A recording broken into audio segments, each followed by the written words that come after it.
हरियाणा विधानसभा चुनाव से पहले मुख्यमंत्री नायब सिंह सैनी को बड़ा झटका लगा है।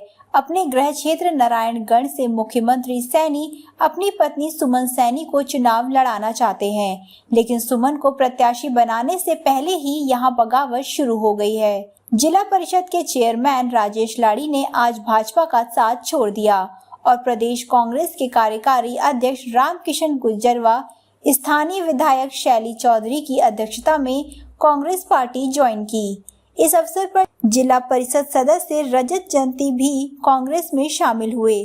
चौधरी रामकिशन गुर्जर ने चेयरमैन राजेश लाड़ी व रजत जंती को पार्टी का पटका पहनाकर स्वागत करते हुए कहा कि पार्टी में उन्हें पूरा मान सम्मान मिलेगा। इस दौरान गुर्जर ने सैनी पर निशाना साधा और कहा कि सीएम सिटी नारायणगढ़ के हालात खराब हैं। शुगर मिल का मुद्दा आज तक उलझा है। गांव में सरपंचों के माध्यम से विकास की कोई बात नहीं है। जनता को सैनी के बनने का कोई फायदा नहीं हुआ और जनता में हल्के का विकास न होने से मायूसी और ज्यादा आ गई है।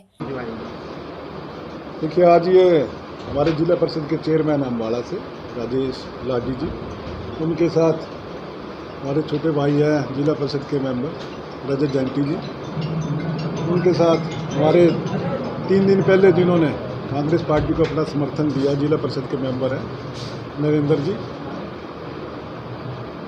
कांग्रेस पार्टी के बीच में अपनी आस्था को दिखाया। नारायणगढ़ के विकास के लिए, नारायणगढ़ को आगे ले जाने के लिए इन नौजवानों ने फैसला लिया है कि हम कांग्रेस पार्टी को समर्थन नहीं कर रहे, कांग्रेस पार्टी ज्वाइन कर ली है, ये कांग्रेस पार्टी में शामिल हुए हैं। और जहाँ तक बात है, मैं ख़ास तौर पे कहना चाहूँगा छोटे भाई रजत के लिए कि इनको तो टिकट भी दी गई थी आज़ाद भीम आर्मी पार्टी की, पर क्या कि जेजेपी का गठबंधन जो उन्होंने किया, उस गठबंधन को देखते हुए कि जो पार्टी पिछले 5 साल से जिनके खिलाफ ये आंदोलन करते रहे, उसी को उस पार्टी ने अपने साथ साझा कर लिया, तो अगले ने चुनाव छोड़ दिया और कांग्रेस पार्टी को अपना समर्थन दिया। बहुत बड़ी बात है। और उसके साथ साथ हमारे बीच में जिला परिषद के मेंबर हैं नरेंद्र जी, 3 दिन पहले उन्होंने भी समर्थन दिया। और जहाँ तक बात की आपने नारायणगढ़ की, नारायणगढ़ के अंदर आप माहौल को देख रहे हैं, जो हालात हैं, मुख्यमंत्री जी खुद यहाँ से, उनका तो गृह क्षेत्र है, चुनाव में यहाँ से बने भी हैं, एमएलए रहे, मंत्री रहे, मुख्यमंत्री हैं आज। पर आप हालात देखो कि उनके मुख्यमंत्री बनने के बाद भी नारायणगढ़ को कुछ मिल नहीं पाया। नारायणगढ़ में शुगर मिल का मुद्दा है, वो ऐसे ही है। रोजगार की बात है, वो वहीं की वहीं है। कहीं डेवलपमेंट की बात नहीं, कहीं किसी गाँव में सरपंचों के माध्यम से कोई डेवलपमेंट की कहीं कोई बात नहीं है। तो मैं समझता हूँ कि हमें कोई फ़ायदा नहीं मिल पाया। नारायणगढ़ वहीं जैसा था वैसा ही रहा, लोगों के अंदर मायूसी और आ गई है। तो मैं समझता हूँ कि आने वाले समय में इस मायूसी ख़त्म होगी, एक नया दौर शुरू होगा, जो 2005 से लेकर 2014 तक जैसे नारायणगढ़ में डेवलपमेंट हुई है, उस डेवलपमेंट के जो उस समय का जो रूप था, उस रूप को हम दोबारा नारायणगढ़ में लेकर आए। टिकटों की अभी थोड़ा समय लगेगा। अभी तो मैं समझता हूँ कि जल्दी चल रहा है, प्रोसेस चल रहा है, मीटिंगें चल रही हैं, जैसे ही तय हो जाएगा उसके बाद टिकटों की घोषणा। सर, आपने 2019 में घोषणा की थी, सॉरी वायदा किया था कि हमारे गवर्नमेंट आने के बाद एक बनाएंगे शुगर मिल नारायणगढ़ के अंदर, सहकारी शुगर मिल, और सीएम साहब ने घोषणा कर दी इसके बारे में, तो किसानों को क्या मिलेगा? आप बनाने में विश्वास रखते हो या घोषणाओं में विश्वास रखते हो? खाली घोषणाएं तो पिछले 10 साल से हो रही हैं। घोषणाएं तो मेडिकल कॉलेज की भी होती हैं, घोषणाएं तो शुगर मिल की जाती हैं। जिस शुगर मिल को लगाने की बात ये कर रहे हैं, पहले किसानों को जो शुगर मिल चल रही है वहाँ से तो पेमेंट करवा दें। आपकी विधायक शैली चौधरी हर सेशन में इस मुद्दे को उठाती है, तो वो तो पूरा करें। खाली घोषणाएँ करने से क्या होता है? जब सरकार से जा रहे हैं तो घोषणाएँ कर दो। 9.5 साल क्या किया, 9.25 साल, उसमें क्यों नहीं काम किए? किसने रोका था आपको? ये किसान धरने पे बैठे रहे, कोई बात करने को तैयार नहीं था। सरपंचों को बुला के उनके ऊपर लाठीचार्ज किया जाता है, तब किसने रोका था? अब चुनाव के समय घोषणाएं दे के क्या समझते हैं कि हरियाणा की जनता इनकी बातों में आ जाएगी? मैं नहीं समझता कि ऐसा कुछ होगा।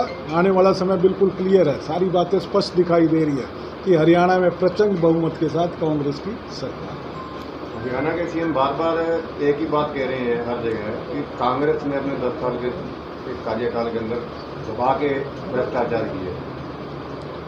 ऐसा है कि पिछले 10 साल जो ये बात कर रहे हैं तो इनकी तो सरकार थी, उठा के केस दर्ज करके अंदर कर दो अगर इनको भ्रष्टाचार कहीं लगता है। खाली कहना, इन्हें बताना चाहिए कि हमने 10 साल में क्या किया। इनकी जिम्मेदारी बनती है, मौजूदा सरकार में ये है, 10 साल से ये बैठे हैं, इनको ये बताना चाहिए कि हमने 10 साल में क्या किया। हर बार ये एक ही बात करते हैं कि कांग्रेस में तो गुटबाजी है, भूपेंद्र सिंह हुड्डा और शैलजा में गुटबाजी है। मैं उसका तो एक बात कहना चाहता हूँ कि पार्टी में अपनी तरह से सभी काम कर रहे हैं, और फिर इनके लिए मैं कहता हूँ ये अपनी तरफ देखें, हमारे बीच में क्या झांक रहे हैं। गुटबाजी का इनको फायदा है, नुकसान है जो ये उस बात को छेड़ते हैं। सीएम साहब 10 दिन में 2 बार दौरे कर चुके हैं, एक बार रैली के रूप में और एक बार रोड शो के रूप में, तीसरा दौरा था। दौरे तो आप रोज कर लो, अच्छा है, हम तो स्वागत करेंगे जब जब वो आएंगे, पर नारायणगढ़ को भी तो कुछ करो, नारायणगढ़ के लिए भी तो सोचो। दौरे तो वो करें, अच्छी बात है, दौरे तो चलो वो पूरा हरियाणा में जा सकते हैं, ये उनका खुद का ही घर है, पर दौरों से फ़ायदा क्या हो रहा है। मुख्यमंत्री कहीं जाते हैं तो लोग उम्मीद करते हैं, तो ऐसे ही नारायणगढ़ उम्मीद कर रहा है हर बार। अब तो मुझे लगता है विश्वास ही खत्म हो चुका है, जो आपस में विश्वास होता है वही खत्म हो चुका है। आपने कुछ समय पहले कहा था कि नारायणगढ़ से मैडम शैली चौधरी रिकॉर्ड मत से जीतेगी, तो आपको पहले कोई अंदेशा था इस बात का जो आज हुआ है? इतनी भारी ज्वाइनिंग हुई है आज।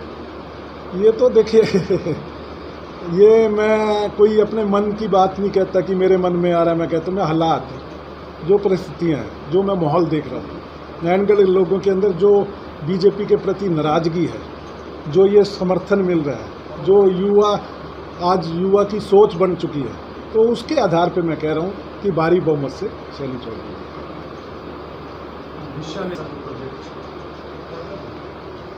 अब वो जो बात मैं कहना चाह रहा हूँ आपसे, आपने ये बात रखी कि आने वाले समय में नारायणगढ़ के लिए क्या होगा। हमारी सरकार बनते ही सबसे पहले तो इस मिल की समस्या को ख़त्म करेंगे। ये जो मिल के अंदर किसानों के साथ ज्यादती हो रही है, कभी सुना आपने? मैंने आज तक नहीं सुना था। जल सत्याग्रह करना पड़ा ये नारायणगढ़। रिपोर्ट फरेंद्र गुलियानी।